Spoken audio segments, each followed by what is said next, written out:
Hello दोस्तों, नमस्कार। LP सरकारी जॉब चैनल पर आपका हार्दिक स्वागत और अभिनंदन करता हूं। राजनीति यानी नागरिक शास्त्र कक्षा 12 नागरिक शास्त्र का मॉडल पेपर आपके पास भेजा था। उस पर आपके इतने मैसेज आए कि सर इतिहास का मॉडल पेपर डाल दीजिए, सामाजिक विज्ञान कक्षा 10 का मॉडल पेपर डाल दीजिए। तो आज ये मॉडल पेपर कक्षा 12 इतिहास का है। केवल 2 मॉडल पेपर डालूंगा। आपके पास 2 मॉडल पेपर भेजूंगा। पूरे उत्तर प्रदेश में 6 सेट आते हैं। 6 सेट को 2 भाग में बांटकर आपके पास भेज रहा हूं। ये 2 मॉडल पेपर से आपके 6 सेट पूरे उत्तर प्रदेश के जितने क्वेश्चन आएंगे उत्तर प्रदेश के कक्षा 12 इतिहास में, सब इन्हीं 2 मॉडल पेपरों से मिला देना है। तो क्वेश्चन ज़्यादा होंगे, 6 सेट आते हैं और 2 मॉडल पेपर हैं। तो चलिए बिना देरी लगाए हम इसकी शुरुआत करते हैं। आप ध्यानपूर्वक और समझ बूझ के साथ, जल्दबाजी में नहीं, जल्दी नहीं, आप आसानी से अच्छी समझ के साथ देखें और 100 में 100 नंबर लेके आएँ। क्योंकि इतिहास, भूगोल, नागरिक शास्त्र, अर्थशास्त्र ये सब 100 नंबर के होते हैं। इसमें कोई आपका प्रैक्टिकली विषय नहीं है। तो 100 में 100 नंबर आएगा, ये हम दावा करते हैं। पर आप देखेंगे, ध्यानपूर्वक सुनेंगे, देखेंगे, समझेंगे 2-3 बार। तो चलिए, मॉडल पेपर है 2024 कक्षा 12 इतिहास। समय 3 घंटा 15 मिनट होता है, आप जानते हैं। पूर्णांक 100 नंबर को होता है, ये भी आप जानते हैं। प्रारंभ के 15 मिनट परीक्षार्थी को प्रश्न पत्र पढ़ने के लिए निर्धारित हैं। वो चाहे आप प्रारंभ के समझ लीजिए या बाद के, सभी प्रश्न अनिवार्य हैं। इस प्रश्न पत्र में 5 खंड हैं, पर मैं आपके पास 2 खंड नहीं भेजूंगा, लघु उत्तरीय और दीर्घ उत्तरीय।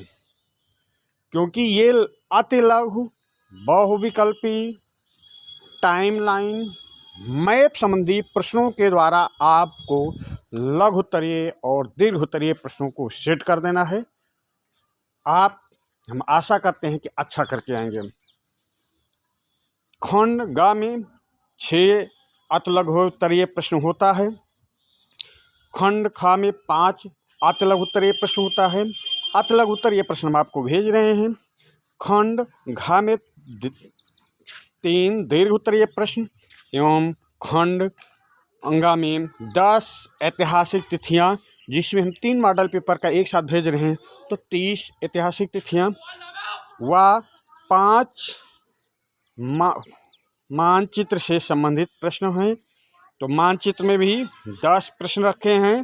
तो चलिए बिना देरी लगाए बहुविकल्पीय प्रश्न को देखते हैं। अब आप धैर्यपूर्वक सुनते जाएं। प्रश्न नंबर 1, भारत की प्रथम नगरीय सभ्यता कौन थी? तो भारत में पहले नगरीय जो सभ्यता थी, हड़प्पा सभ्यता थी भाई। पूर्व वैदिक, उत्तर वैदिक, लौह युग नहीं, हड़प्पा सभ्यता थी। भारत की प्रथम नगरीय सभ्यता हड़प्पा सभ्यता थी। प्रश्न नंबर 2 देखें, किसे मृतकों का टीला कहा जाता है? तो मृतकों का टीला सुरकोटरा को, चनहुदड़ो को, मोहनजोदड़ो को या लोथल को। तो मृतकों का टीला मोहनजोदड़ो को कहा जाता है। प्रश्न नंबर 2 का ऑप्शन सी सही उत्तर होगा। अगले प्रश्न पे आ जाएं। लोथल किस राज्य में स्थित है? तो पंजाब, गुजरात, राजस्थान या हरियाणा तो लोथल स्थित है गुजरात में, लोथल गुजरात राज्य में स्थित है, भोगवा नदी के किनारे। अगले प्रश्न पे आ जाएं। S.R. राव द्वारा वर्ष 1955 में किस स्थान का उत्खनन कार्य आरंभ किया गया? तो ये उत्खनन कार्य 1955 में S.R. राव द्वारा भोगवा नदी के किनारे लोथल स्थल का कराया गया था। प्रश्न नंबर 4 का ऑप्शन सी सही उत्तर होगा। साथ में आपके जो दोस्त हों उनको शेयर कर दें और आप देखते रहें, शेयर करते रहें भाई। शेयर करेंगे तो और लोगों को भी लाभ मिलेगा। और 2 मॉडल पेपर में मैं पहले भी बता दिया हूँ।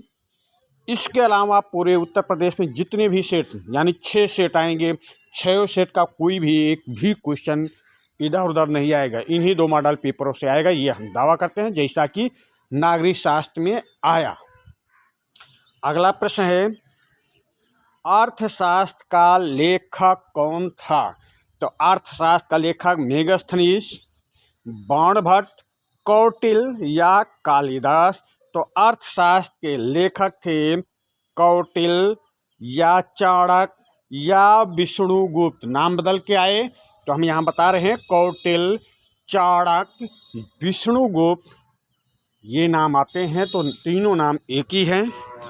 चलते हैं अगले प्रश्न पे। प्रश्न नंबर 6, इंडिका के लेखक कौन थे? तो इंडिका के लेखक महात्मा गांधी थे, मेगास्थनीज थे, चाणक्य थे या चंद्रगुप्त थे? तो इंडिका के लेखक कौन थे भाई? इंडिका के लेखक मेगास्थनीज थे, जो चंद्रगुप्त मौर्य के दरबार में आया था। प्रश्न नंबर 6 का ऑप्शन बी सही उत्तर होगा। प्रश्न नंबर 7, मेगास्थनीज जो चंद्रगुप्त मौर्य के दरबार में आया था, क्या था भाई? कवि था, चिकित्सक था, नाविक था या इतिहासकार था? तो यहाँ पे आपको चारों ऑप्शन देखने में कंफ्यूजन हो रहा होगा, पर इसने इंडिका नामक पुस्तक लिखी यानी इतिहासकार था। तो प्रश्न नंबर 7 का ऑप्शन डी सही उत्तर होगा। ये एक इतिहासकार था, या इसमें पर्यटक होता तो पर्यटक भी बोल सकते थे या राजदूत बोल सकते थे, पर ये ऑप्शन में नहीं है। तो ऑप्शन में इतिहासकार एक ऑप्शन मिल गया है, तो आप इतिहासकार पे चले जाएंगे। उत्तर हम सब बता रहे हैं, पर्यटक भी पूछ सकता है, राजदूत भी दे सकता है, इतिहासकार भी दे सकता है। अगले प्रश्न पे आ जाएं। प्रयाग प्रशस्ति की रचना किसने की? प्रयाग प्रशस्ति जो लेख है उसकी रचना आपसे पूछा जा रहा है, तो उसकी रचना करने वाले थे हरिसेन। प्रश्न नंबर 8 का ऑप्शन ए सही उत्तर होगा। प्रश्न नंबर 9, महाभारत के रचयिता कौन हैं? तो जैसे कृष्ण हो गए, या व्यास या विदुर या अर्जुन। तो अर्जुन, विदुर या कृष्ण ये पात्र थे, और महाभारत श्री कृष्ण की मुख्य भूमिका थी। पर रचयिता कौन है? तो रचयिता में महर्षि वेद व्यास जी हैं। यहाँ पे व्यास इसलिए लिखा कि आप समझें कि व्यास ही आ गया, तब क्या करेंगे? महर्षि वेद व्यास थे। तो प्रश्न नंबर 9 का ऑप्शन बी सही उत्तर होगा। अगले प्रश्न पे आ जाएं। रामायण के रचयिता कौन हैं? तो देखिए यहाँ रामायण का रचयिता पूछा जा रहा, रामचरितमानस का रचयिता पूछा जा सकता है, उत्तर रामचरितमानस का रचयिता पूछा जा सकता है। तो यहाँ पे हम तीनों का उत्तर दे रहे हैं। रामायण के रचयिता महर्षि वाल्मीकि थे, वाल्मीकि। रामचरितमानस के रचयिता तुलसीदास, और उत्तर रामचरितमानस के रचयिता भवभूति भूतिते। समझिए, तो आपसे रामायण का रचयिता पूछा जा रहा, तो आपका उत्तर होगा प्रश्न नंबर 10, रामायण के रचयिता वाल्मीकि थे। ये प्रश्न बहुतों बार आया है, इतना सरल प्रश्न है। ऐसे प्रश्न आप गलत करके आएंगे तो आपकी मेरिट सही नहीं जा सकती है। जो प्रश्न बार बार पूछे जा रहे हैं उनको हम ज़्यादा जोर उन पर प्रश्नों पर देते हैं कि आप उनको अच्छी तरह समझ लें। अगला प्रश्न, रजमनामा या युद्धों की किताब फारसी अनुवाद किस पुस्तक का है? ये किस पुस्तक का फारसी अनुवाद है, ये आपसे पूछा जा रहा। तो रामायण का, भगवत पुराण का, महाभारत का या भगवद गीता का? तो रजमनामा या युद्धों की किताब जो पुस्तक है ये महाभारत का फारसी अनुवाद है, जिसका अनुवाद किया था अब्दुल कादिर बदायूनी ने। अब्दुल कादिर बदायूनी ने ये अनुवाद किया था। अगले प्रश्न पे आ जाएं। श्रीमद् भगवत गीता महाभारत के किस पर्व का अंश है? श्रीमद् भगवत गीता महाभारत के किस पर्व का अंश है? तो श्रीमद् भगवत गीता महाभारत के भीष्म पर्व का अंश है। श्रीमद् भगवत गीता महाभारत के भीष्म पर्व का अंश है। अगले प्रश्न पे आ जाएं। प्रश्न नंबर 13, स्मृति ग्रंथों में कितने प्रकार के विवाहों की चर्चा की गई है? स्मृति ग्रंथों में आठ प्रकार के विवाहों की चर्चा की गई है, जिसमें ये 8 प्रकार में 4 प्रकार और 4 प्रकार 2 भागों में बांट दिया जाता है। 4 प्रकारों के विवाहों का तो सर्व समाज द्वारा पालन किया जाता था और 4 असुरीय विवाह थे, राक्षसीय विवाह थे, दैत्यों के विवाह थे। तो कुल मिलाकर स्मृति ग्रंथों में 8 प्रकार के विवाहों की चर्चा की गई है। अगले प्रश्न पे आते हैं। जैन धर्म के 24वें तीर्थकर कौन थे? तो जैन धर्म के पहले और 24वें तो आपको याद ही रखना है। तो पहले थे वृषभदेव और 24वें आपसे पूछा जा रहा तो महावीर स्वामी। जैन धर्म के 24वें तीर्थकार महावीर स्वामी थे, जिन्होंने जैन धर्म को बहुत आगे तक बढ़ाया, जैन धर्म का बहुत ज़्यादा प्रचार प्रसार किया। तो जैन धर्म के 24वें तीर्थकार महावीर स्वामी थे। अगले प्रश्न पे, महावीर स्वामी का प्रथम शिष्य कौन था? तो और कोई नहीं, उसका दामाद ही उसका प्रथम शिष्य था। और उनका विद्रोही शिष्य जो था वो भी उनका दामाद ही था। जो उनके खिलाफ पहली बार आवाज़ उठाई वो उनका दामाद था, और उनका दामाद कौन था? जमाली। महावीर स्वामी का प्रथम शिष्य जमाली, प्रथम विद्रोही जमाली। पहली बार खिलाफत महावीर स्वामी के किसी ने किया था तो जमाली ने। तो महावीर स्वामी का प्रथम शिष्य जमाली थे। महावीर स्वामी का जन्म स्थान कौन सा है? तो महावीर स्वामी का जन्म स्थान कुंडग्राम है। महावीर स्वामी का जन्म स्थान कुंडग्राम है। अगला प्रश्न, बुद्ध का जन्म कहाँ पर हुआ था? तो लुम्बिनी वन, कपिलवस्तु के लुम्बिनी वन, यहाँ पे कपिलवस्तु भी दिया है और लुम्बिनी वन भी दिया है। तो कपिलवस्तु में हुआ था, पर कहाँ पर? लुम्बिनी वन में। तो प्रश्न नंबर 17 का ऑप्शन बी सही करके आना। कपिल वस्तु भी सही है, पर लुम्बिनी साथ में दिया गया है तो आप लुम्बिनी सही करके आएंगे। प्रश्न नंबर 17 का ऑप्शन बी सही उत्तर होगा।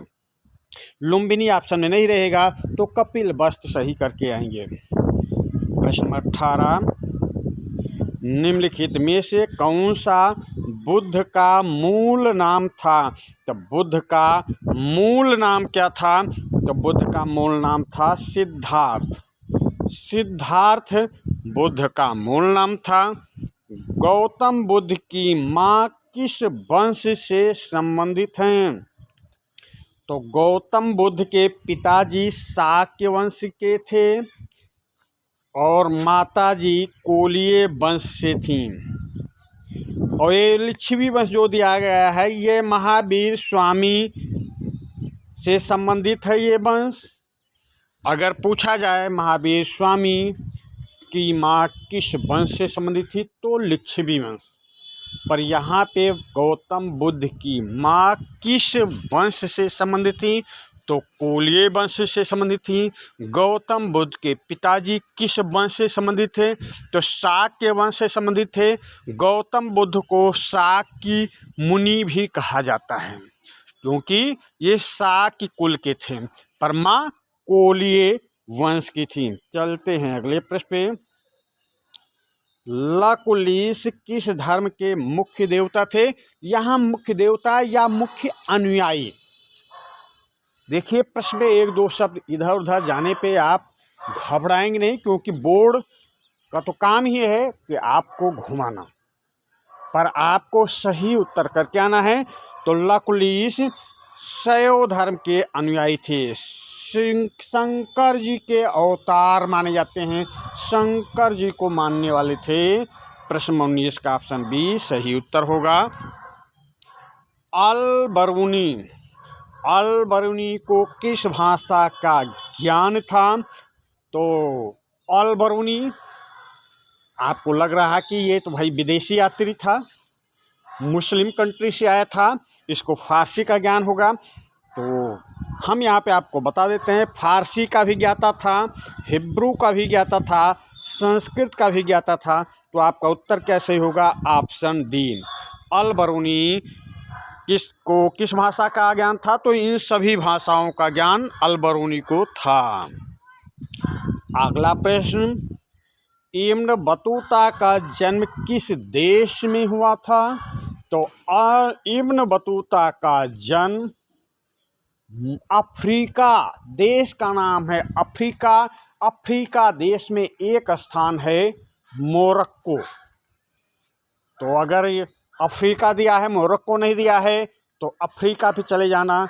अगर मोरक्को दिया है अफ्रीका दोनों दिया है तो मोरक्को पे जाना है, क्योंकि अफ्रीका के मोरक्को का निवासी था इब्न बतूता। तो मोरक्को ऑप्शन में है, आप मोरक्को पे जाएंगे, नहीं रहेगा तो अफ्रीका पर जाएंगे। अगला प्रश्न, travels in the Mughal empire किसकी रचना है? Travels in the Mughal empire किसकी रचना है? अब्दुल रज्जाक समरकंदी की, फ्रांसिस वर्नियर की, मनुची की, टेवरनियर की। तो आपको बार बार बता रहा हूँ, 2 मॉडल पेपर में 2 सेशन में आपके पास इतने महत्वपूर्ण प्रश्न आपके पास भेजेंगे, 6 सेट मिल जाएगा। बार बार आपको बता रहा हूँ, पर आप 2-3 बार जरूर देख के तब एग्जाम हॉल में जाएं।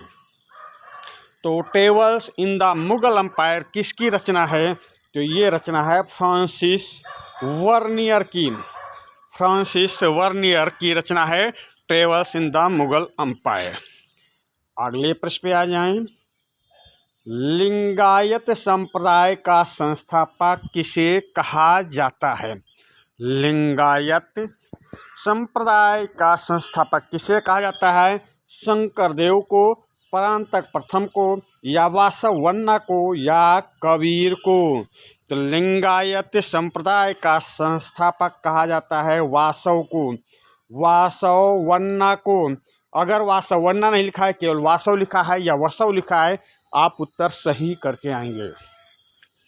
अगले प्रश्न पे आ जाएं। प्रश्न नंबर 24, निम्न में से किसने खालसा पंथ की स्थापना की थी? तो खालसा पंथ की स्थापना ये सिख धर्म के संस्थापक थे, ये 5वें गुरु थे, ये 9वें गुरु थे। और आपसे पूछा जा रहा है यहाँ पे, नंबर इसलिए बता रहा हूँ कि नंबर भी कभी कभार पूछ लेता है और आप 2-3 बार देखेंगे तो आपके समझ में आ जाएगा। पर प्रश्न क्या है, खालसा पंथ की स्थापना। तो खालसा पंथ की स्थापना किया था गुरु गोविंद सिंह ने। प्रश्न नंबर 24 का ऑप्शन डी सही उत्तर होगा। अगले प्रश्न पे आ जाएं। हुनूज दिल्ली दूर अस्त किसका कथन है? तो यहाँ पे सीधी सी बात आप ये समझ लेना कि गयासुद्दीन तुगलक और निजामुद्दीन औलिया के बीच बात बनती नहीं थी। और गयासुद्दीन तुगलक बंगाल विजय करके लौट रहा था। आगरा के निकट अफगानपुर में जब ये पहुंचा तो बोलता है औलिया जी दिल्ली छोड़ दें। अगर ये प्रश्न है किसने कहा था औलिया जी दिल्ली छोड़ दें, तो गयासुद्दीन तुगलक ने। इसके जवाब में गयासुद्दीन तुगलक ने कहा था, साहेब अभी तो दिल्ली दूर है, पहले दिल्ली तक पहुँचे तो। और गयासुद्दीन तुगलक दिल्ली नहीं पहुँच पाते हैं। अफगानपुर में लकड़ी के मंडप पर उनका जो स्वागत किया जा रहा था, लकड़ी का मंडप गिर जाता है, मर जाते हैं, दिल्ली नहीं पहुँच पाते। तो प्रश्न है हुनूज दिल्ली दूर अस्त, हुजूर अभी दिल्ली दूर है, किसका कथन है? निजामुद्दीन औलिया का। प्रश्न नंबर 21 का ऑप्शन बी सही उत्तर होगा। अगला प्रश्न, निजामुद्दीन औलिया की दरगाह कहाँ स्थित है? भाई दिल्ली। अभी ये आपसे मतलब बातचीत में आपको बता रहा हूँ, व्याख्या में आपको बता रहा हूँ कि निजामुद्दीन को दिल्ली छोड़ने का आदेश दिया था गयासुद्दीन तुगलक ने, यानी कि ये दिल्ली में थे, इनकी मृत्यु होती है, इनकी दरगाह दिल्ली में है। प्रश्न नंबर 22 का ऑप्शन बी सही उत्तर होगा। प्रश्न नंबर 23 पे आ जाएं। 1711 ईस्वी में किसने सिंध पर विजय प्राप्त की, जिससे भारत में इस्लामी सत्ता की स्थापना हुई? 711 ईस्वी में किसने सिंध पर विजय प्राप्त की, जिससे भारत में इस्लामी सत्ता की स्थापना हुई? तो मोहम्मद बिन तुगलक, मोहम्मद बिन कासिम, गयासुद्दीन तुगलक या फिरोज शाह तुगलक। तो 711 में सिंध पर विजय प्राप्त करने वाला था मोहम्मद बिन कासिम। प्रश्न नंबर 23 का ऑप्शन बी सही उत्तर होगा। अगले प्रश्न पे आ जाएं। विजयनगर साम्राज्य की स्थापना किसने की थी? तो विजयनगर साम्राज्य की स्थापना किया था हरिहर और बुक्का ने। हरिहर और बुक्का ने, ये पहले हिंदू थे। मोहम्मद बिन तुगलक के समय इनको मुस्लिम धर्म स्वीकार कराया गया, पर 2 विद्वान पंडितों के द्वारा, माधव और विद्यारण के द्वारा इनको फिर हिंदू धर्म में परिवर्तित किया गया था और इन्होंने विजयनगर साम्राज्य की स्थापना की थी। अगले प्रश्न पे आ जाएं। विजयनगर साम्राज्य के महान शासक देवराय द्वितीय किस वंश से संबंधित थे? तो विजयनगर साम्राज्य के महान शासक देवराय द्वितीय संगम वंश से संबंधित थे। संगम वंश। प्रश्न नंबर 25 का ऑप्शन बी सही उत्तर होगा। प्रश्न नंबर 26, तालीकोटा का युद्ध कब हुआ? तो तालीकोटा का युद्ध होता है 1565 ईस्वी में। तालीकोटा का 1526 में पानीपत का प्रथम युद्ध, 1556 में पानीपत का द्वितीय युद्ध, 1539 में कन्नौज या बिलग्राम। तो ये कन्नौज का युद्ध हुआ था 1540 में। ये 1539 में हुमायूं और शेर शाह सूरी के बीच युद्ध हुआ था 39 और 40 में। तो ये 1526 आप समझिए, 1556 समझिए, 1539 समझिए, 1540 समझिए। पर प्रश्न है तालीकोटा का युद्ध कब हुआ? तो तालीकोटा का युद्ध होता है 1565 में। प्रश्न नंबर 26 का ऑप्शन सी सही उत्तर होगा। प्रश्न नंबर 27 पे आ जाएं। तेलुगु भाषा का ग्रंथ जिसकी रचना कृष्णदेवराय ने की थी, तो उस ग्रंथ का नाम बताना है। अमुक्तमाल्याद, वासव पुराण, तेलुगु भाषा का महाभारत या चारों वेदों की संहिता। तो तेलुगु भाषा का ग्रंथ जिसकी रचना कृष्णदेवराय ने की थी वो रचना है अमुक्तमाल्याद। प्रश्न नंबर 27 का ऑप्शन ए सही उत्तर होगा। प्रश्न नंबर 28 पे, निम्न में से किस वर्ष हम्पी को राष्ट्रीय स्थल घोषित किया गया? निम्न में से किस वर्ष हम्पी को राष्ट्रीय स्थल घोषित किया गया? तो वर्ष 1976 में, या वर्ष 1972 में, या वर्ष 1988 में, या वर्ष 1967 में। तो हम्पी को राष्ट्रीय स्थल घोषित किया गया था वर्ष 1976 में। प्रश्न नंबर 28 का ऑप्शन ए सही उत्तर होगा। अगले प्रश्न पे आ जाएं। तालीकोटा में सल्तनतों ने की संयुक्त सेना से राम राय की सेना कब पराजित हुई? देखिए प्रश्न को कैसे घुमाता है बोर्ड, उसी लहजे में ये सेशन आपके पास जा रहा है। आप 2, 3, 4 बार सेशन को देखकर तब एग्जाम हॉल में जाएंगे। केवल 2 सेशन आपके पास जाएगा, और जो आपके और साथी दोस्त हैं उनके पास भी शेयर कर दें। और यदि किसी प्रश्न का उत्तर जानना चाहते हैं तो आप कमेंट के माध्यम से पूछ सकते हैं, आपको संतोषजनक सही उत्तर दिया जाएगा। तो तालीकोटा में सल्तनतों की संयुक्त सेना से राम राय की सेना कब पराजित हुई? जो जब तालीकोटा का युद्ध होगा तभी पराजित होगी। देखिए कितना आसान सवाल था। प्रश्न नंबर 29 का ऑप्शन ए सही उत्तर होगा।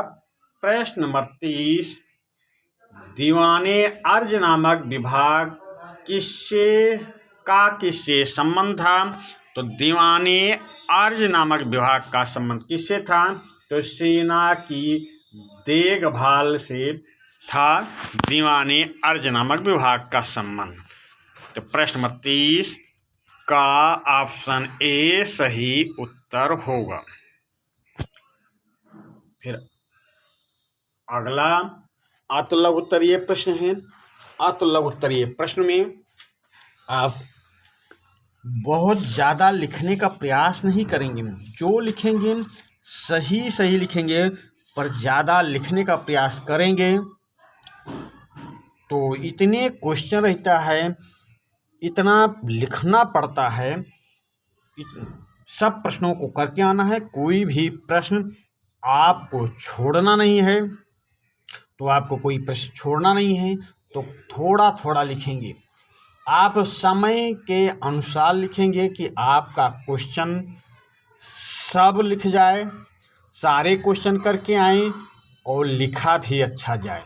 राइटिंग पर भी ध्यान देना है, तो इसलिए सही उत्तर, सटीक उत्तर कम शब्दों में लिखने का प्रयास करना, तभी आप सारे क्वेश्चन कर पाएंगे। तो प्रश्न है, पहला प्रश्न, हड़प्पा सभ्यता को कौन से युगीन, कौन से उगीन, कौन से नहीं भाई, कौन से युगीन है? हड़प्पा सभ्यता को कौन से युगीन सभ्यता क्यों कहा जाता है? तो आप लिखेंगे तो सटीक उत्तर लिखेंगे, जैसे कि इस सभ्यता युग से कांस्य धातु से निर्मित वस्तु तथा आभूषण मिलने के कारण इसे कांस्य युगीन सभ्यता कहा जाता है या कहा गया है। अगला प्रश्न है, भारतीय पुरातत्व का जनक किसे कहा जाता है? तो आप उत्तर में लिखेंगे, भारतीय पुरातत्व का जनक अलेक्जेंडर कनिंघम को कहा जाता है। उत्तर में लिखेंगे, भारतीय पुरातत्व के जनक अलेक्जेंडर कनिंघम को कहा जाता है। और कोई भी प्रश्न लिखें, प्रश्न का उत्तर लिखें तो उसमें 1-2 लाइन नीचे छोड़ दें। बाद में मान लीजिए आपका पूरा पेपर कंप्लीट हो गया तो उसमें जो 1-2 लाइन लिखे रहेंगे, आपके पास समय बचा है तो उसमें बाद में भी लिख सकते हैं। जैसे कि इस उत्तर में हम आपको बता रहे हैं, भारतीय पुरातत्व का जनक अलेक्जेंडर कनिंघम को कहा जाता है। अब 1 लाइन या 2 लाइन छोड़े हैं तो उसके नीचे लिख सकते हैं, ये 1872 ईस्वी में भारतीय पुरातात्विक सर्वेक्षण के जनरल बने थे। समझ गए? तो हर प्रश्न के नीचे 1-2 लाइन छोड़ देना है ताकि आपको बाद में पूरा पेपर हल करने के बाद में अगर कुछ आपको याद आता है तो आपके पास लिखने की जगह बची रहे और आप लिख के और उसका भी आपको फायदा मिलेगा, आप उसका लाभ उठा सकते हैं। तो कोई भी प्रश्न लिखेंगे तो 1-2 लाइन हर प्रश्न के नीचे आपको छोड़ देना है ताकि आप उसका फायदा उठा सकें। अब अगला प्रश्न, अभिलेख से आप क्या समझते हैं? तो लिखेंगे, अभिलेख से तात्पर्य ऐसे लेख से है। क्या लिखेंगे? अभिलेख से तात्पर्य ऐसे लेख से हैं जो खंभों, चट्टानों, गुफाओं, ताम्रपत्रों और पत्थरों जैसी कठोर सतह पर खुदे होते हैं। इतना लिख लेंगे, 1-2 लाइन छोड़ देंगे। मान लीजिए आपके पास समय बचा है तो और आगे लिख देंगे, समय बचने पर अभिलेख से तत्कालीन सामाजिक, आर्थिक, राजनीतिक तथा धार्मिक दशा पर प्रकाश पड़ता है। इस तरह आप लिखेंगे। अब अगला क्वेश्चन मतलब हर क्वेश्चन में ये देख कर ही चलेंगे कि आप जो भी लिखें सटीक लिखें, कम शब्दों में लिखें ताकि आपको दिक्कत ना आवे, आपके सारे क्वेश्चन हो जाएं। कोई भी क्वेश्चन छोड़कर आपको आना नहीं है। तो चलिए प्रश्न नंबर 4 पर चलते हैं। प्रश्न नंबर 4 है, फाहियान कौन था? वह किसके शासन काल में आया? तो फाहियान कौन था, वो किसके शासन काल में आया? तो फाहियान कौन था, वह किसके शासन काल में आया? तो आप लिखेंगे, फाहियान एक चीनी यात्री था। वह चंद्रगुप्त द्वितीय के शासन काल में भारत आया। फाहियान एक चीनी यात्री था, वह चंद्रगुप्त द्वितीय के शासन काल में आया। दूसरा भी पर्यटक या राजदूत के बारे में भी जाने। हुएनसांग कौन था, वह किसके शासन काल में भारत आया? तो हुएनसांग भी एक चीनी यात्री था, वह हर्षवर्धन के शासन काल में भारत आया था। अब अगला प्रश्न है, अगला प्रश्न, अष्टाध्यायी का लेखक कौन था? तो अष्टाध्यायी का लेखक कौन थे भाई? अष्टाध्यायी के लेखक पाणिनि थे। ऐसा लिखेंगे, अष्टाध्यायी का लेखक पाणिनि था। इस ग्रंथ में 8 अध्याय तथा प्रत्येक अध्याय में 4 पद हैं। प्रश्न यहाँ पूछा जा रहा है अष्टाध्यायी का लेखक कौन है, तो आप इतना लिखकर छोड़ देंगे अष्टाध्यायी का लेखक पाणिनि था। एक शब्द में नहीं, एक लाइन में अष्टाध्यायी का लेखक पाणिनि था। 1-2 लाइन नीचे आप छोड़े रहेंगे, आपके पास समय रहेगा तो नीचे लिख देंगे। इस ग्रंथ में 8 अध्याय हैं तथा प्रत्येक अध्याय में 4 पद हैं। तो इस तरह आप लिखेंगे तो आपको उसका लाभ मिलेगा, अच्छे नंबर लेकर आएंगे।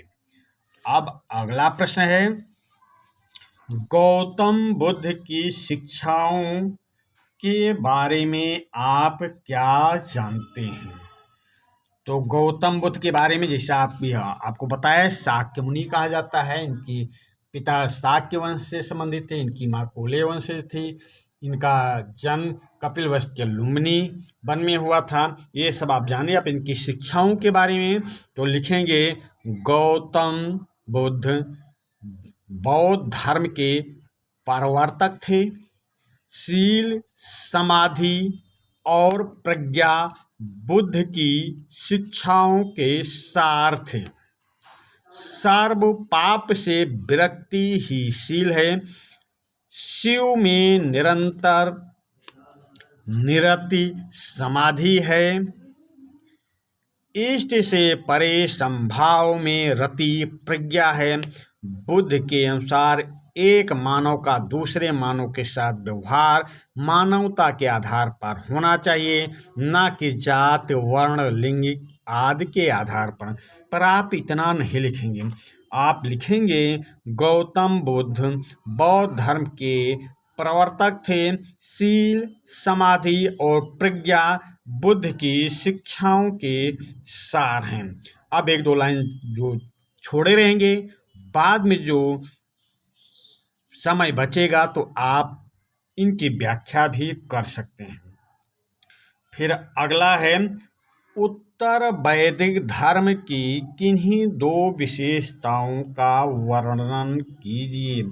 उत्तर वैदिक धर्म की किन्हीं 2 विशेषताओं का वर्णन पूछा जा रहा है तो लिखेंगे, उत्तर वैदिक धर्म की 2 विशेषताएं इस प्रकार हैं।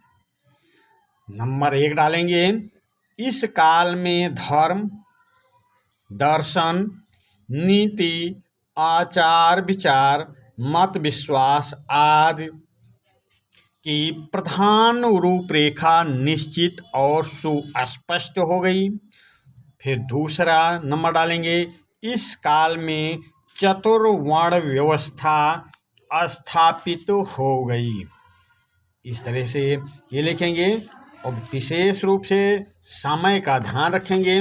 समय को ध्यान में रखते हुए उत्तर लिखेंगे।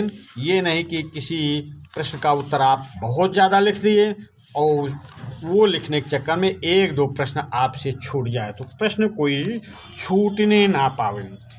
अगला प्रश्न है, अल बरूनी के विषय में आप क्या जानते हैं?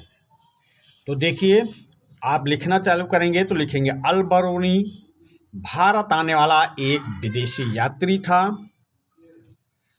इसका जन्म 973 ईस्वी में वर्तमान उज्बेकिस्तान में हुआ था। और 2-3-4 लाइन छोड़ देंगे, बाद में लिखना पड़ा तो ये 1-1.5 लाइन लिखेंगे कि अल बरूनी भारत आने वाला एक विदेशी यात्री था। इनका जन्म 973 ईस्वी में वर्तमान उज्बेकिस्तान में हुआ था। बाद में समय बचेगा तो लिखेंगे, 1017 ईस्वी में महमूद गजनवी ख्वारिज्म विजय के पश्चात अल बरूनी को अन्य विद्वानों के साथ गजनी ले गया। अल बरूनी को अनेक भाषाओं का ज्ञान था, परंतु उसे यूनानी भाषा का ज्ञान नहीं था। उसने अनेक संस्कृत रचनाओं का अरबी में अनुवाद किया, जिसमें पतंजलि का व्याकरण पर ग्रंथ भी शामिल है। उसने ब्राह्मणों के लिए यूक्लिड के कार्यों का संस्कृत में अनुवाद किया। पंजाब में आने के बाद अल बरूनी ने ब्राह्मण पुरोहितों तथा विद्वानों के साथ संस्कृत दर्शन तथा धर्म का ज्ञान प्राप्त किया। मतलब ऐसा आपको लिखना है, पर ध्यान रखें समय को देखते हुए। अब अगले प्रश्न पे आते हैं। अगला प्रश्न है बारबोसा के बारे में, कि बारबोसा के विषय में आप क्या जानते हैं। बारबोसा के बारे में आपसे पूछा जा रहा कि बारबोसा के बारे में आप क्या जानते हैं। तो चलिए बारबोसा के बारे में जानकारी प्राप्त करते हैं।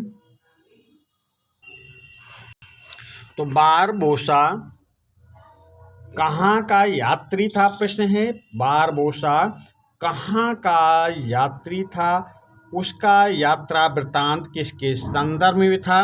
तो बारबोसा पुर्तगाल का निवासी था। बारबोसा पुर्तगाल का निवासी था। उसने दक्षिण भारत की यात्रा की तथा वहाँ के समाज और मुख्य व्यापार का वर्णन अपने वृत्तांत में किया था। अब अगले प्रश्न पे आएंगे।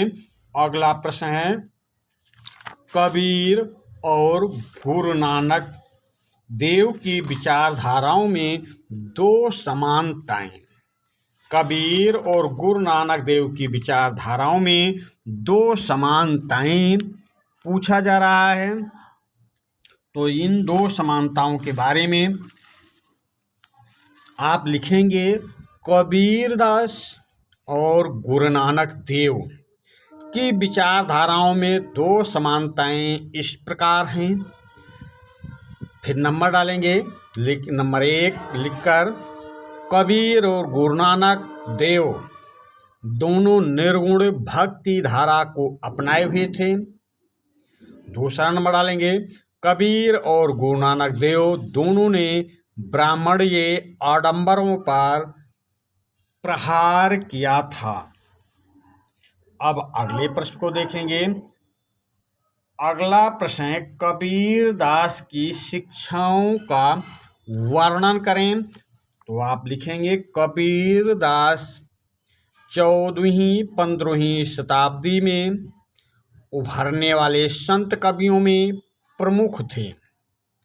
कबीरदास ने एकेश्वरवाद एवं मूर्ति भंजन का समर्थन किया तथा उन्होंने जाति पाति का विरोध किया। अगला क्वेश्चन रहेगा खानकाह क्या है, खानकाह का कार्य बताएं। तो उत्तर में फिर बता रहा हूँ, बहुत बढ़ा चढ़ा कर नहीं लिखना है क्योंकि प्रश्न बहुत ज़्यादा रहते हैं 8 साइज में। तो आपको सारे प्रश्न करने हैं तभी अच्छे नंबर आएंगे। तो लिखेंगे सूफी संत एक समुदाय के रूप में एक स्थान पर रहने लगे जिसे खानकाह कहा जाता है या सूफी संतों के निवास स्थान को खानकाह कहा जाता है। प्रत्येक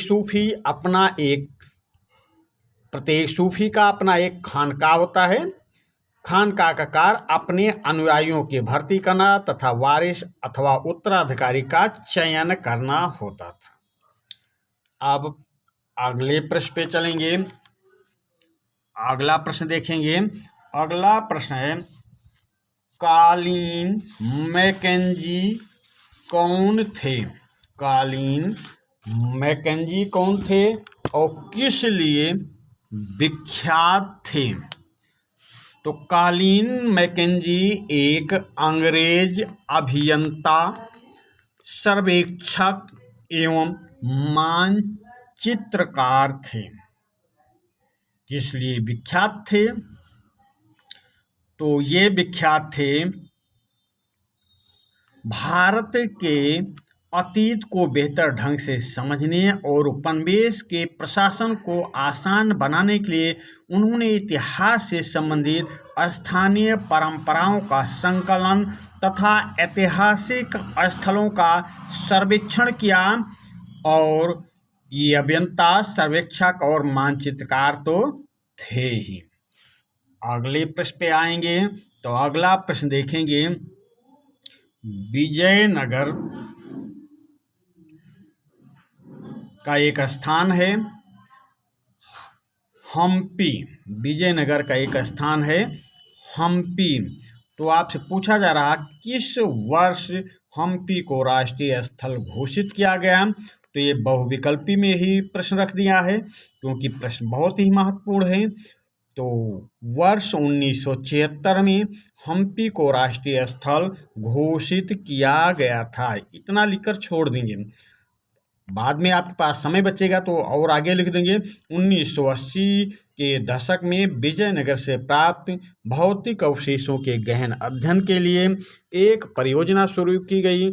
इसके अंतर्गत इस स्थान का 20 वर्षों तक सर्वेक्षण व संरक्षण किया गया।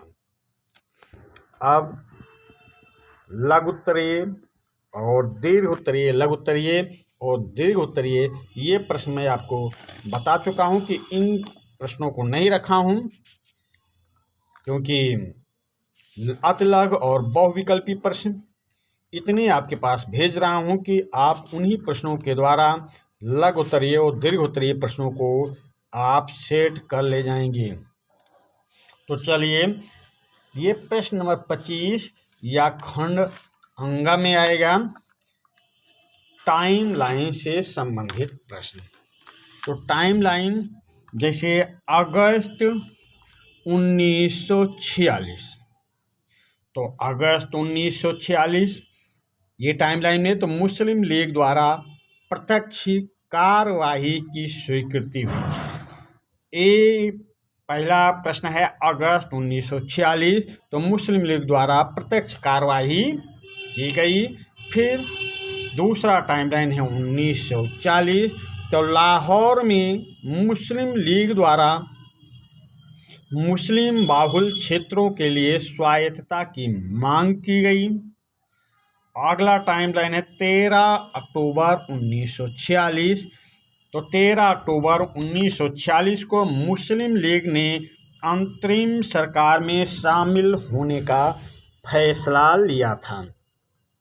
फिर अगला है 4 दिसंबर 1949, तो दिसंबर 1949 को संविधान पर हस्ताक्षर किया गया था। संविधान पर हस्ताक्षर किया, ये दिसंबर नहीं, ये नवंबर 1949 में संविधान पर हस्ताक्षर किया गया। अगला है 1773, तो 1773 में ईस्ट इंडिया कंपनी द्वारा रेगुलेटिंग एक्ट के तहत सर्वोच्च न्यायालय की स्थापना हुई है, अंग्रेजों द्वारा हुई है, ध्यान देना। फिर 1872 है, तो 1872 में अखिल भारतीय जनगणना का शुभारंभ किया गया। 1872 में अखिल भारतीय जनगणना का शुभारंभ किया गया। तो ये 1872 में मिनटों के समय किया गया था, पर रिपन के समय 1881 में नियमित जनगणना शुरू हुई थी। अगला है 1911, तो 1911 में कलकत्ता की जगह दिल्ली को राजधानी बनाया गया। यहाँ 1912 रहेगा, वो भी सही होगा। 1911 में घोषणा हुई है, 1912 में राजधानी बनाया गया है। तो 1911 में और भी टाइमलाइन लिख सकते हैं कि जॉर्ज पंचम के स्वागत में राष्ट्रगान गाया गया था। या 1911 आए या 12 आए, 12 में लिख देंगे, राजधानी दिल्ली बनाया गया है। अगर 12 नहीं 11 है तब भी आप लिख सकते हैं दिल्ली को राजधानी बनाया गया। अगला प्रश्न है 1765, तो 1765 में क्या हुआ? ईस्ट इंडिया कंपनी में बंगाल की दीवानी प्राप्त हुई। 1765 में ईस्ट इंडिया कंपनी को बंगाल की दीवानी प्राप्त हुई। फिर 1875 देखें, तो 1875 में दक्कन के गांव में रैयतों ने बगावत कर दी थी। 1875 में दक्कन के गांव में रैयतों ने बगावत कर दी थी। फिर 1915 में महात्मा गांधी दक्षिण अफ्रीका से भारत वापस लौटे थे। फिर 563 ईसा पूर्व। अगला है 563 ईसा पूर्व। तो 563 ईसा पूर्व गौतम बुद्ध का जन्म हुआ था। 563 ईसा पूर्व गौतम बुद्ध का जन्म हुआ। 527 ईसा पूर्व, तो 527 ईसा पूर्व मगध का प्रारंभिक राजवंश का प्रारंभ हुआ था। मगध के प्रारंभिक राजवंश का प्रारंभ हुआ था। फिर टाइमलाइन में देखें, 13वां टाइमलाइन 305 ईसा पूर्व। तो 305 ईसा पूर्व मेगास्थनीज का चंद्रगुप्त मौर्य के दरबार में आगमन होता है। फिर अगला देखेंगे ये 78 ईस्वी।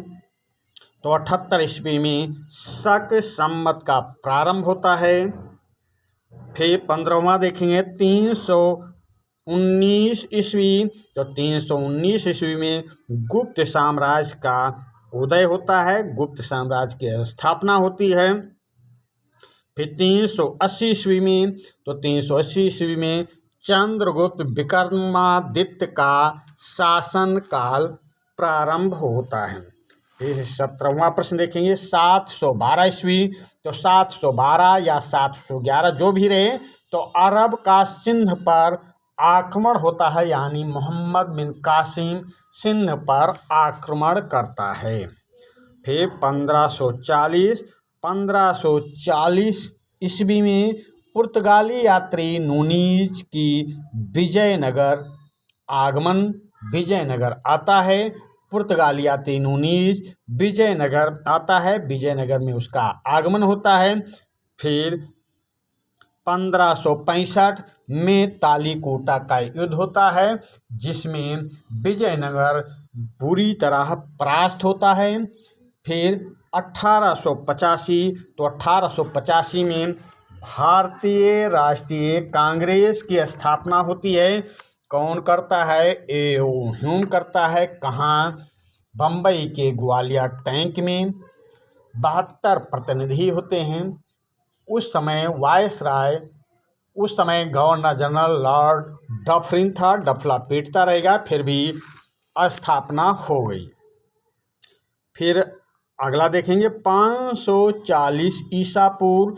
तो 540 ईसा पूर्व महावीर स्वामी का जन्म होता है। 300 ईसा पूर्व मौर्य साम्राज्य की स्थापना होती है। फिर 321 ईसा पूर्व में चंद्रगुप्त मौर्य का राज्यारोहण होता है। 1300, फिर अगला टाइमलाइन 1336 अफ्रीकी यात्री इब्न बतूता, मोरक्को का रहने वाला था, भारत आता है मोहम्मद बिन तुगलक के समय। फिर 1919 में रौलेट एक्ट, जलियांवाला बाग हत्याकांड होता है, खिलाफत आंदोलन होता है। फिर 1528 में साइमन कमीशन आता है, जिसका बहिष्कार किया जाता है। 1530 में सवर्ण अवज्ञा आंदोलन यानी नमक सत्याग्रह प्रारंभ होता है। 1526 में पानीपत का प्रथम युद्ध होता है, और साथ में कृष्णदेवराय द्वारा तेलुगु ग्रंथ अमुक्तमाल्याद की रचना होती है। तो जो आपको उस वक्त याद रहे, 1526 ईस्वी में तो कृष्णदेवराय द्वारा तेलुगु ग्रंथ अमुक्तमाल्याद की रचना होती है, और साथ में पानीपत का प्रथम युद्ध होता है। फिर 1520 ईस्वी में असहयोग आंदोलन प्रारंभ होता है। 1520 रहे या 21 रहे, असहयोग आंदोलन प्रारंभ का वर्णन कर देना है, लिख देना है असहयोग आंदोलन। और 1593 ईस्वी में 1793 भाई, यहाँ पे ये आप 1793 में अस्थाई बंदोबस्त का प्रारंभ होता है। अब अगला मानचित्र संबंधी कार्य यहाँ पे मानचित्र में दर्शाते हुए नहीं दिखा रहा हूँ, इसका उत्तर बता रहा हूँ, केवल कहाँ पे है ये बता रहा हूँ। जो दूसरा सेशन आपके पास जाएगा उसमें मानचित्र के साथ भेजूंगा उसको, और उसे मानचित्र में दर्शाते हुए दिखाया जाएगा। तो अगर मानचित्र में दोनों सेशन में दर्शाते हुए दिखाऊंगा तो आपको भी समय नहीं है, परीक्षा सर पर है, परीक्षा होने वाली है 6 तारीख को, तो इसलिए एक सेशन जो इसका दूसरा आएगा उस सेशन में मैप में वो स्थान दर्शाते हुए दिखाया जाएगा। अभी हम इसमें आपको उत्तर बताने का प्रयास कर रहे हैं। पहला प्रश्न है, वह स्थान जहां शेख सलीम चिश्ती की दरगाह है। तो शेख सलीम चिश्ती की दरगाह कहाँ है? फतेहपुर सीकरी। शेख सलीम चिश्ती की दरगाह कहाँ है? फतेहपुर सीकरी। फतेहपुर सीकरी कहाँ है? उत्तर प्रदेश में। मैप में, मानचित्र में उत्तर प्रदेश में जाना है और फतेहपुर सीकरी उत्तर प्रदेश निशान लगाना है, तीर का निशान बना के लिख देना है फतेहपुर सीकरी। दूसरे सेशन में मैप भरते हुए, मैप में वर्क करते हुए दिखाया जाएगा। अगला प्रश्न है, वह स्थान जहां गंगा, जमुना तथा सरस्वती का संगम स्थल है। तो ये संगम स्थल कहाँ है? प्रयागराज। इलाहाबाद था जिसका नाम बदलकर प्रयागराज, शुरुआती में प्रयागराज था, फिर बीच में इलाहाबाद हुआ, अभी प्रयागराज फिर अपने मूल रूप में नाम आ गया है। तो उत्तर प्रदेश में निशान लगाएंगे, तीर का निशान बनाएंगे और लिख देंगे प्रयागराज। फिर अगला, वह स्थान जहाँ पर जलियांवाला बाग कांड हुआ। तो जलियांवाला बाग कांड कहाँ होता है? पंजाब में। बिल्कुल भारत के मैप में पंजाब जहाँ है वो पाकिस्तान और भारत के बॉर्डर के थोड़ा अंदर भारत की तरफ आप निशान लगाएंगे और लिखेंगे अमृतसर। फिर वह स्थान जहाँ किसान आंदोलन प्रारंभ हुआ। तो किसान आंदोलन कहाँ प्रारंभ होता है? ये प्रारंभ होता है 1917 में चंपारण में, महात्मा गांधी के नेतृत्व में। चंपारण कहाँ है? बिहार, यानी उत्तर प्रदेश के बगल बिहार में। निशान लगाएंगे और लिखेंगे चंपारण। फिर अगला, वह स्थान जहाँ भारत की राजधानी। तो भारत की राजधानी कहाँ है? तो ये राजस्थान, गुजरात, पंजाब के बीच में दिल्ली है और दिल्ली राजधानी है। वहाँ आप निशान लगाना है और आपको लिख देना है दिल्ली। अब अगले प्रश्न पे चलेंगे। अगला प्रश्न है, वह स्थान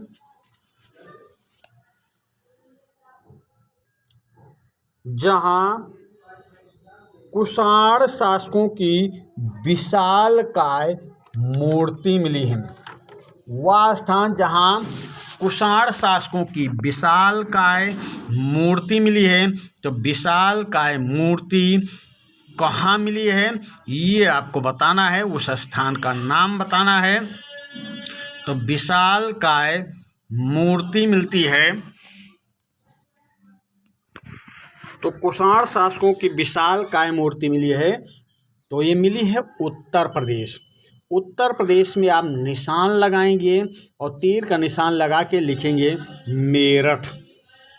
समझिए, मेरठ या मथुरा से भी मिली है जो खड़ी प्रतिमा के रूप में है, पर आप उत्तर प्रदेश में निशान लगाएंगे और लिख देंगे मेरठ। अगला प्रश्न है, इसमें एक प्रश्न छूट गया भाई। वह स्थान जहाँ 6ठी सदी ईसा पूर्व मगध की राजधानी हुई थी, मगध की प्रारंभ में राजधानी थी। तो प्रारंभ में राजधानी थी कहाँ पे? तो राजगृह यानी बिहार। तो बिहार में आप निशान लगाएंगे और लिखेंगे राजगृह। फिर 7वां प्रश्न देखेंगे, वह स्थान जहाँ कुषाण शासकों की विशालकाय मूर्तियाँ मिली हैं। तो ये उत्तर प्रदेश में भी निशान लगाएंगे और लिख देंगे तीर बनाकर मेरठ। फिर वह स्थान जहाँ हर्षवर्धन की परिवर्तित राजधानी थी। तो हर्षवर्धन की परिवर्तित राजधानी उत्तर प्रदेश के कन्नौज में थी। तो उत्तर प्रदेश में राज्य में मैप में जाएंगे और वहाँ पे निशान लगाएंगे और तीर का निशान बनाकर लिखेंगे कन्नौज। फिर अगला है वह स्थान जहाँ बुद्ध ने निर्वाण प्राप्त किया था। तो बुद्ध ने निर्वाण प्राप्त किया था देवरिया जिला के कुशीनगर। कुशीनगर एक जिला है या उत्तर प्रदेश में। आप निशान लगाएंगे और तीर का निशान बनाकर लिख देंगे कुशीनगर। देवरिया वगैरह कुछ नहीं, कुशीनगर लिख देंगे, आपका उत्तर सही होगा। अगले प्रश्न पे आ जाते हैं। अगला है वह स्थान जहां शेख निजामुद्दीन औलिया की दरगाह है। तो शेख निजामुद्दीन औलिया की दरगाह कहाँ है? दिल्ली में है। आप मैप में दिल्ली में जाएंगे, निशान लगाएंगे और तीर का निशान बनाकर लिख देंगे दिल्ली। फिर वह स्थान जहाँ गौतम बुद्ध का जन्म हुआ था। तो कपिलवस्तु लुम्बिनी। तो कपिलवस्तु लुम्बिनी में गौतम बुद्ध का जन्म हुआ था। तो आप कपिलवस्तु लुम्बिनी कहाँ है? नेपाल की तराई में। तो आप भारत और नेपाल के बॉर्डर पर निशान लगाएंगे और लिख देंगे लुम्बिनी वन। फिर वह स्थान जहाँ अकबर का मकबरा है। तो अकबर का मकबरा सिकंदरा में है। तो ये आप सिकंदरा सीधा उत्तर लिखेंगे और ये कहाँ पे है? उत्तर प्रदेश में। फिर वह स्थान जहाँ आनंद भवन स्थित है। तो आनंद भवन स्थित है कहाँ पर? इलाहाबाद में। आप उत्तर प्रदेश के मैप में जाएंगे और वहाँ आप निशान लगाएंगे, तीर का निशान बनाकर लिख देंगे प्रयागराज या उत्तर प्रदेश। फिर अगला वह स्थान जहाँ उत्तर प्रदेश की राजधानी स्थित है। तो उत्तर प्रदेश की राजधानी उत्तर प्रदेश में ही होगी। तो मैप में जाएंगे उत्तर प्रदेश में और उत्तर प्रदेश में तीर का निशान बनाएंगे। फिर तीर का निशान खींचकर लिख देंगे लखनऊ। फिर 15वां मैप का प्रश्न, वह स्थान जहां से उत्तर प्रदेश में 1857 की क्रांति हुई। तो यानी कि उत्तर प्रदेश नाम लिया जा रहा है। तो उत्तर प्रदेश में जाएंगे, निशान बनाएंगे, तीर का निशान बनाएंगे और लिखेंगे मेरठ, क्योंकि मेरठ से ही 10 मई 1857 को क्रांति या 1857 का विद्रोह प्रारंभ हुआ था, क्रांति हुई थी, जिसे भारत का प्रथम स्वाधीनता संग्राम भी कहा जाता है। तो इस तरह से आपको यहाँ पर ये दर्शाया गया। अगले सेशन में मैप संबंधी प्रश्नों को मैप में वर्क करते हुए दिखाया जाएगा। तो ये आपके पास पहला सेशन गया, इसका एक सेशन और जाएगा और वो भी जल्द ही इसका दूसरा सेशन जाएगा और मैप में वर्क करते दिखाया जाएगा। तो चलिए आप 2-3 बार 4 बार आप इसको देख के, क्योंकि अब जो 8 साइड के विद्यार्थी हैं उनका पेपर इतिहास 6 तारीख को, 6 मार्च को है। तो अभी आज 3 मार्च है। आज पहला सेशन, कल कोशिश करेंगे कि कल दूसरा सेशन आपके पास भेज दूं और साथ में मैप के साथ भेजूंगा। तो चलिए भाई, इसी के साथ हम आपसे विदा लेते हैं। धन्यवाद।